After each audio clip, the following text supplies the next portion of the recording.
Yeah. You do everything. All right. So as you guys know, Achyuta is dear servant of Gurudev. He's done it all. You've done it all. Like nobody I know has done it. Like everything you decide, you just do it. Like I remember when you met Gurudev, you just did it. You served him 6 years full time, and then now you're an amazing householder, raising your kids, beautiful kids, and your wife supporting her, and worked for McKinsey, Amazon, went to Wharton. You did it all. Like there's nothing that you have not unturned here. And I want to, somebody who's stuck in spiritual world, material world, they want to make money for their family, but then there's like the Yukta-Vairagya, right? Can you talk more about that, Yukta-Vairagya? How do you navigate that? That's a real challenge for everybody. Mm-hmm. Whether you're a renunciate, whether you're a householder, where does it start, right? What is Yukta-Vairagya? Mm-hmm. So Vairagya, I've given everything up. I'm running away. I'm going to the forest. I'm going to the mountains. I'm escaping the difficulties of my life. Yeah. But Bhagavad Gita 101, Arjuna wants to run away. Krishna says, no, you have to stay here and fight. Yeah. You have to do your duty. And your duty is not always aligned 100% of the time with what you want to do. Mm-hmm. So that's the first lesson. And adhering to that, being able to face that reality takes a lot of courage and discipline. Mm-hmm. A great warrior like Arjuna, who was unparalleled in expertise of every weapon, was the foremost student of Dronacharya. Yeah. Right? Yeah. In the Mahabharata. Yeah. Single-handedly could defeat any warrior on the planet. And even he, at the time, he was faced with the decision and with a difficult circumstance that he had to confront his family. Mm-hmm. Even he was hesitating. And in reality, he's enacting this Leela for our own benefit. So right? Do you hesitate sometimes? Like when you are in the material world and you are going, you have to go war every day. I think we all do. Yeah. I think we all do, right? We're at every moment, we're all faced with that decision. We're all faced with that difficulty. Mm-hmm. So the difference is not, it's not easy for everybody. The real secret is how do you react to that? Yeah. Right? It's an easy thing to run away. Krishna says, don't run away. Come here and fight. And I always keep that instruction in my head, that it's easy to run away. It's hard to stand up and fight and do your duty. Yeah. It's hard to be responsible. It's hard to make difficult decisions. And the way you navigate through that is you have to have, in business strategy, we have the concept of a North Star. Yeah. What's the North Star vision we're aiming to? So what that does is it removes the orientation from yourself towards something higher, right, in your life. Yeah. So if I'm now oriented towards a North Star, it no longer becomes personal. Yeah. It becomes universal, right? If I'm running a company, I manage a team of 500 people in my tech company. So if someone comes and challenges something I say, well, initially I may internally be, I may have my own reaction to that. That doesn't feel good. Yeah. I don't agree. Yeah. I may use certain words that I shouldn't be using, right? But then I remember, okay, what's our real goal here? What are we trying to do? Are we aiming for growth? If we aim for growth, I can give everybody more. Yeah. If I take it personally, I make it about me, then, I'm going to get reaction for that. And so and Krishna says that also in the Gita. Once you associate yourself with this material world through the senses and your desire to enjoy, at that point, you get reaction. So going back to, you talked about the work that you do. You are in a high stressful environment. You're part of a large tech company, multinational. How do you navigate? So how do you navigate being vegetarian and being there, traveling all over the world? And then a lot of people say, oh, you know what? I'm vegetarian. I can't do this or I can't do that. They put limitation on you. How do you, just in general, how do you take your personal ethics, highest of the highest standard? You became like you almost became a sannyasi. I was with you when we went there. You know, you almost became a sannyasi, right? From there to this, I mean, Yeah. what goes on your Yeah, day-to-day so survival? yeah. So look, there's a lot to unpack there. First of all, I think just because I'm in a role that's very demanding, Yeah, you know, difficulties, demanding lifestyle, everyone has to face that. yeah. Imagine a single working mom. Mm-hmm. I manage 500 people. I don't think I could do that. Multiple children, Yeah, you can handle. Yeah, kids. right? Yeah. And not just kids, but doing it alone, I know. which is it's just the pandemic today. Yeah. Right? Oh, yeah. And That's growing. True. Yeah. So I just want to say that navigating the material world as a devotee, I mean, just dissect the statement, right? First of all, the material world is itself an expansion of Krishna, Mm-hmm. right? It is a manifestation of the shadow potency, Chaya Shakti, which itself is a shadow of Radharani, right? Mm-hmm. So if we engage with the material world with this sense that it's separate Mm-hmm. or it's not somehow connected with our spiritual life, that is the first kind of incorrect step, right? We have to see everything in relation to Krishna, whether it's what we call the material energy, what we call the spiritual energy. Srila Prabhupada's genius, right? The answer to your question, look at Srila Prabhupada's life. Srila Prabhupada came here and he was able to engage the entire material energy in the service of Krishna. Yeah. You did, So if we go and look at our life and take that as a role model, how can we engage the material energy? And he used the phrase dovetailing into service of Krishna. Now, everyone has their limitations. I have to, the realities of my job, I have to sit in a restaurant, number one, so I know the food is not cooked by a devotee. Yeah. The food is, I'm eating vegetarian, but people around me are not. So now I have to be around that. And then there's also other, things. There's alcohol, there's wine, there's whiskey, there's all sorts of things which I have to now stand up and say, hey, I'm not going to partake, which now puts you as an outsider. Yeah. And interestingly enough, and the more I've been associating with devotees, which I have been my whole life, Yeah. the more I realize that they're usually ahead of the curve on a lot of things. They are, yeah. Because now, where I live in Silicon Valley, now the standard is not to drink at dinners. Actually, the latest Gen Z report that's coming out, the alcohol industry is losing like 800 billion, some crazy amount of money, almost like $1 trillion. They're losing. Incredible. Yeah. That's like almost like 20 to 30% of their market, basically. Yeah. And look, I think that's another thing to unpack. I mean, I don't know if alcohol is necessarily people are realizing that alcohol is bad. It's probably more likely that alcohol is being displaced by other things. Yeah. Right. Oh, that's true. I would say though, in Silicon Valley, which is where I live, the focus is on, I have to work hard.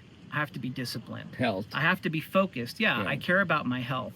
People, I have never really encountered this, but people are more afraid than ever of getting older. Yeah. I mean, COVID showed them the ugly side of like death happens. Sure. It's like our plague. Yeah. And then the loss of opportunity, the loss of time.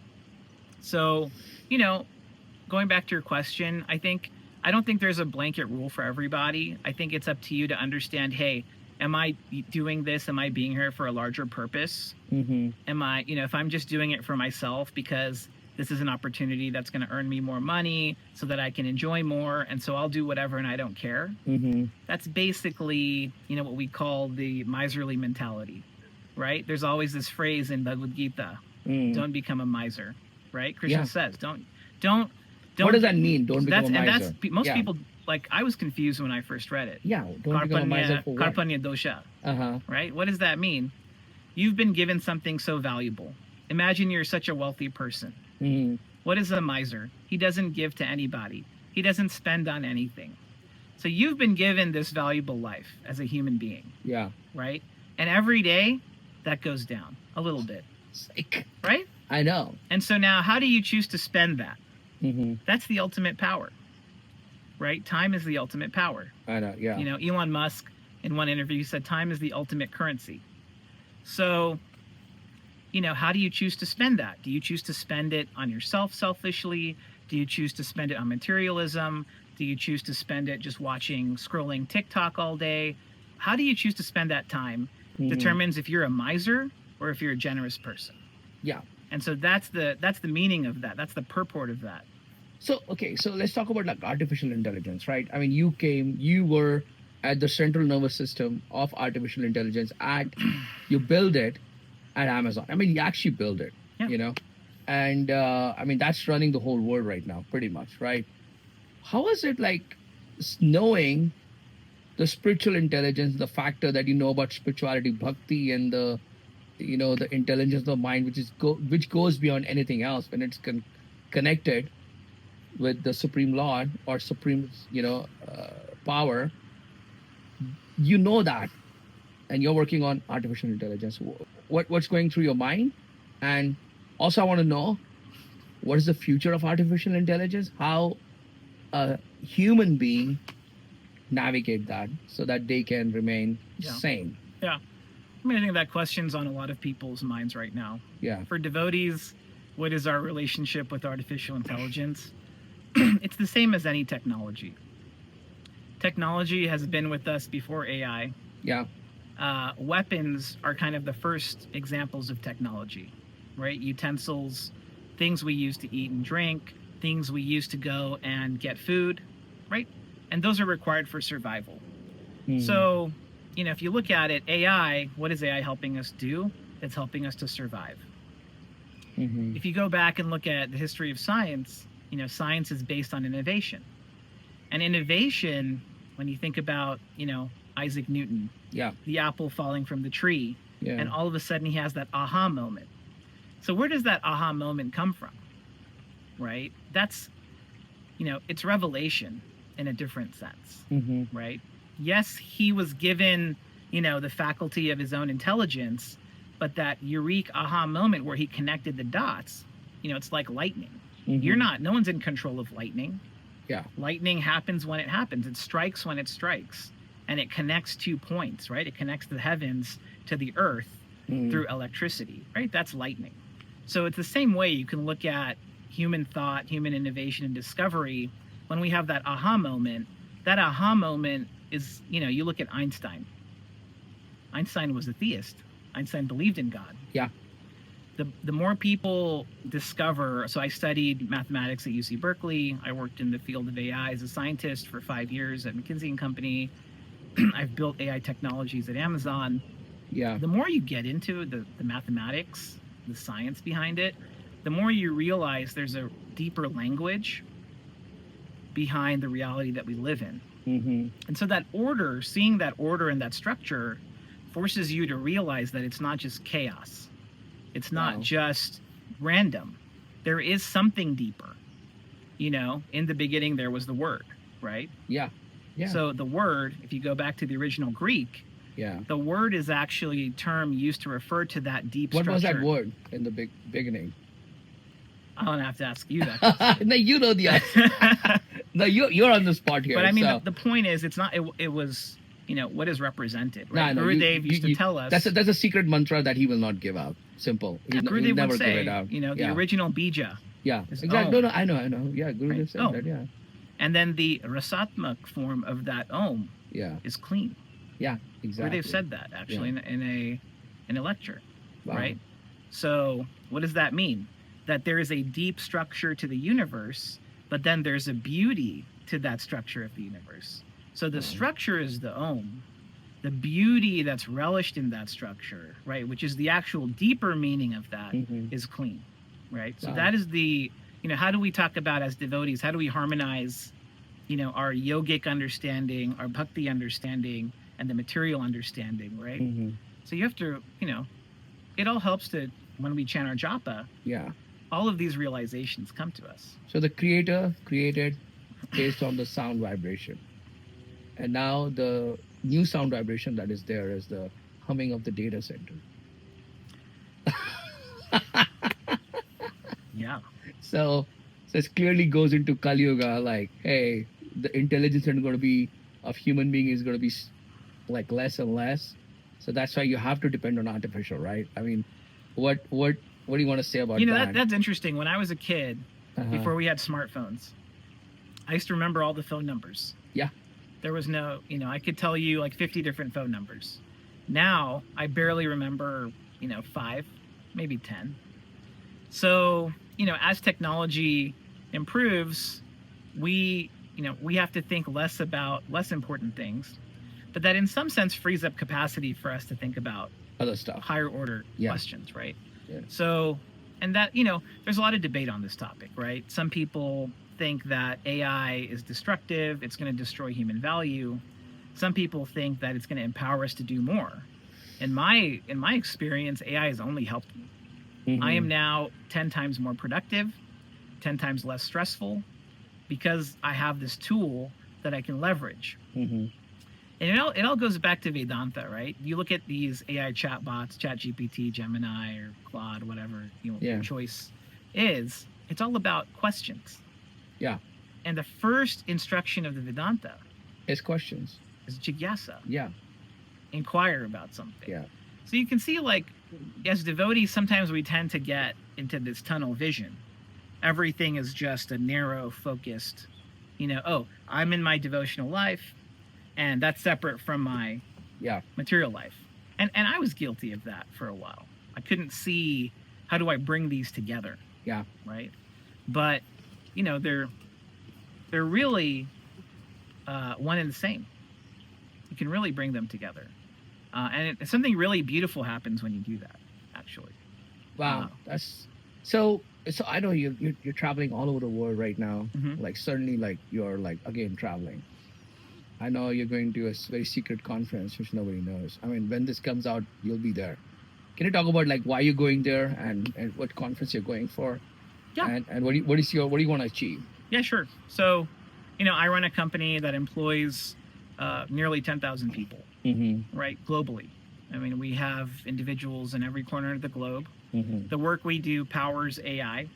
So all the big AI models you use today, a lot of the data that feeds into that comes from us. Mm. Oh, really? Yeah, Wow. right. Yeah. And so That's- we're responsible for building a lot of that technology. And so, I was invited to attend a conference. It's called the World Economic Forum. It's held in Davos, Switzerland. Wow. I'm okay. going, middle of January to attend. I have invites from, the Wall Street Journal, CNBC, Financial Times, but largely, our agenda is primarily to focus on where is AI going? Yeah. Where is all of this going?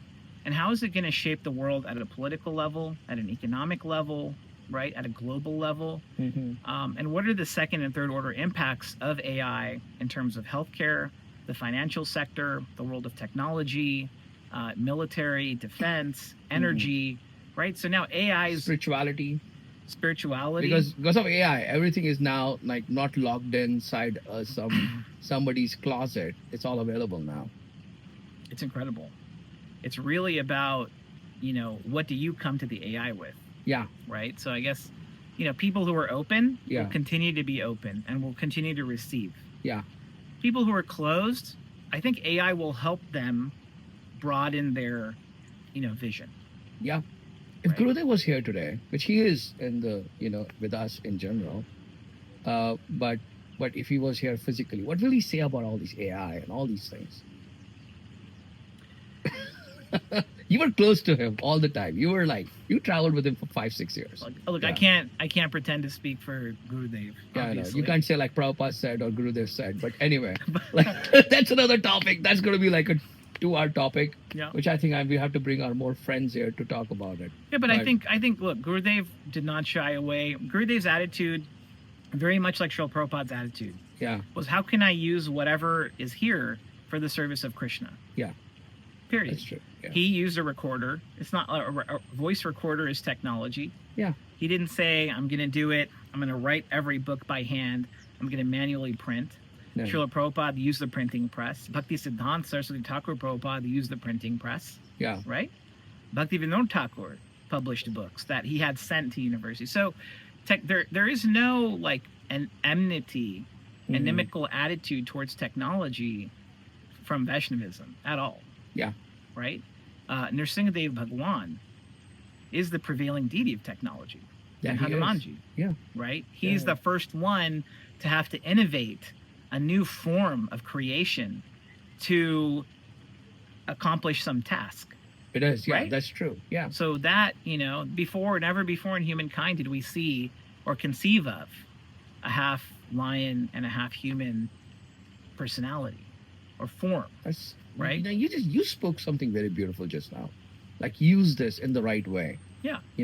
So I mean but I saw you're staying with me for your staycation. I'm doing staycation, you're doing vacation. Let's talk about like the book that you're translating right. And you have done multiple translation of multiple books. Yep. I mean like you have given everything, like everything that is there in your body to serve Gurudev. I know it, and you have innovated as the circumstances came. I remember when we both went and asked for sannyas and you were blocked, Well, But that's a different let's topic. talk about it. Let's talk Yeah. about that, and then let's talk about the books and the seva. Yeah. Right. So, when we went to Srila Gurudev, it was really more the question being, "Hey, Gurudev, if it would be pleasing to you, for us, we are willing, Yeah, it right, was to our take mood. on Yeah, this order of renunciation. Yeah. We were willing to do that, yeah, and that offering of love from our sincerity to please Srila Gurudev yeah, was what we put at his lotus feet. yeah. None of us went to Srila Gurudev with this attitude, Gurudev, I want this. Nah, Gurudev, nah. give me this. No. That was not the mood. Yeah. The mood was, how do we please you? And if there's a different way you want us to please you, then instruct us kindly, right? And that's Yeah, what yeah. we walked out with, right? Wow. So I don't ever look back. Like I was a brahmachari for 5 years in Yeah. the Gaudiya Math. Yeah. I wore saffron. Yeah. I never asked for it. You But I stepped on the did it. floor. Yeah, Yeah, but I never asked for the cloth. Yeah. In fact, I told Srila Gurudev, I don't know if I can do this. This is a lifelong. So in Gaudiya Math, taking saffron is a lifelong vow. I Yeah. mean, informally, that's how it's approached, Yeah. right? And so, I had a long chat with Srila Gurudev about it. And he helped me reconcile my doubts. He helped empower me. And he helped give me the confidence that I could do it. And so with that, when I went to Srila Gurudev, as he was, completing his manifest pastimes on the planet, yeah, we had this idea of, hey, Gurudev, what is, everyone was wondering, what's next for me? What's going to happen to me, right? Yeah. We're all worried about Srila Gurudev, and rightfully so. We're also concerned about ourselves. yeah, So looking for direction, we went to Srila Gurudev looking for that guidance, and Gurudev told us kindly, in a polite way, I want you to do something else. yeah. Right? Yeah, And look at the Exactly. beautiful creation that we've done and the realization yeah, that the responsibility of the householder, in fact, Gurudev himself said this, the responsibility of the householder can be much more than that of a sannyasi. He told my dad that my sannyasis, my householders are even better than some sannyasis. He said that, and it was like everybody was like, wow. If a sannyasi doesn't do his job, whatever Yeah. that is, right? Yeah. It's described in the Shastras. Yeah, No one suffers. that's true. If you don't do your job, 3 children, plus your wife, plus your child who's coming on the way, are going to have to deal with that. Yeah, My children will have to deal with that. yeah, And then Exactly. my parents will have to deal with that. Yeah. My in-laws, right? And what does Shastra say? Is a father is not a father, a brother is not a brother, a husband is not a husband, a wife is not a wife, a son is not a son, unless one has brought them and those around them to the lotus feet of Krishna. yeah. And that's what you're doing. That's Right. that's what this is all about. What right? is Mahaprabhu? What does Raghunath Das Goswami tell Mahaprabhu about the household ashram? He says, if one follows varnashram dharma, by itself, naturally, bhakti will awaken in your heart. Ramanand Rai. Ramanand Rai tells Mahaprabhu, Uh-huh. right?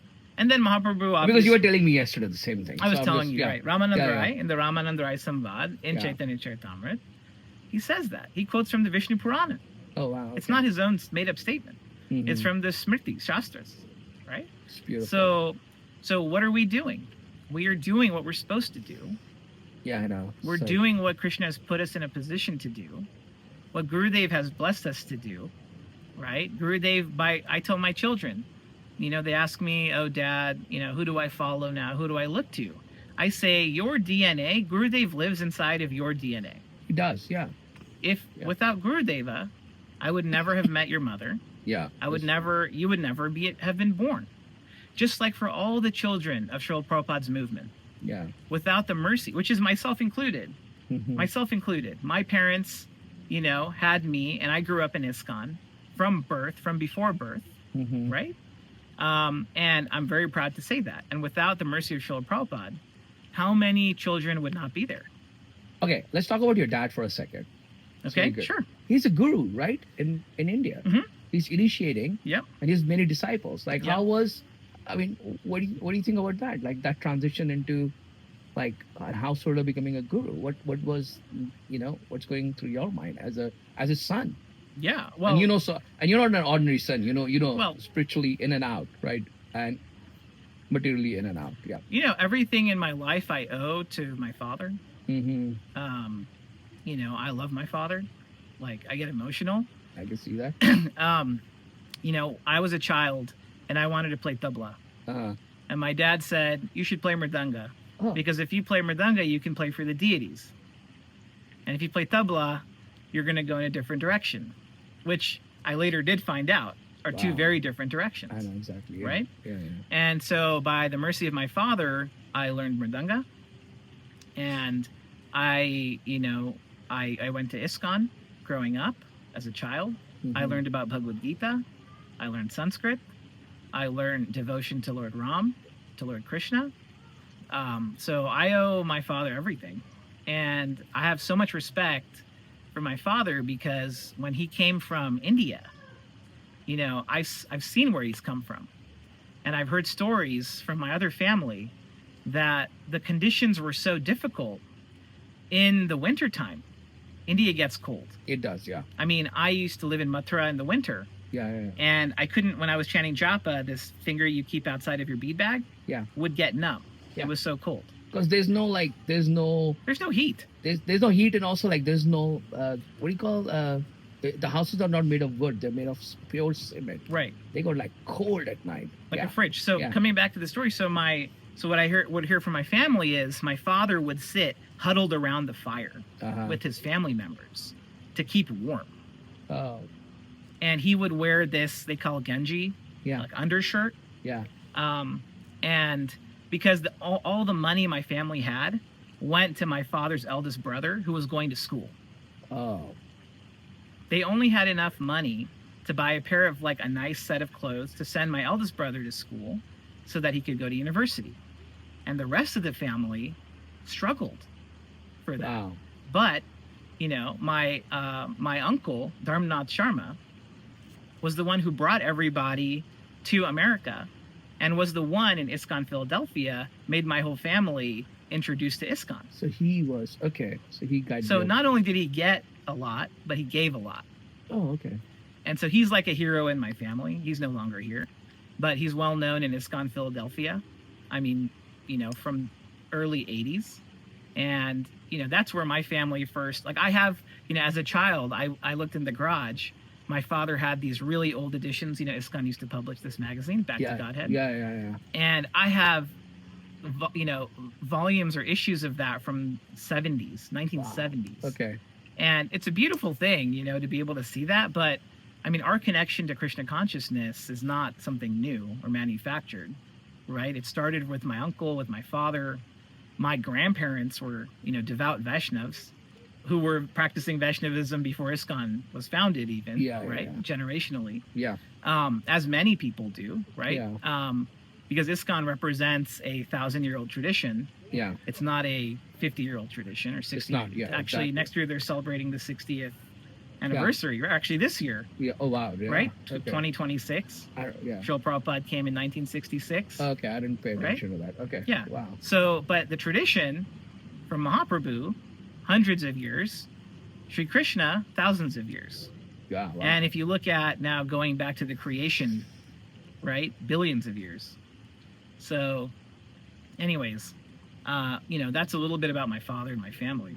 That's amazing. So yeah, we're gonna do more. There's gonna more come. I know you have to travel right now. Today. Yeah. I kind of like hijacked you, brought you on top of my balcony here.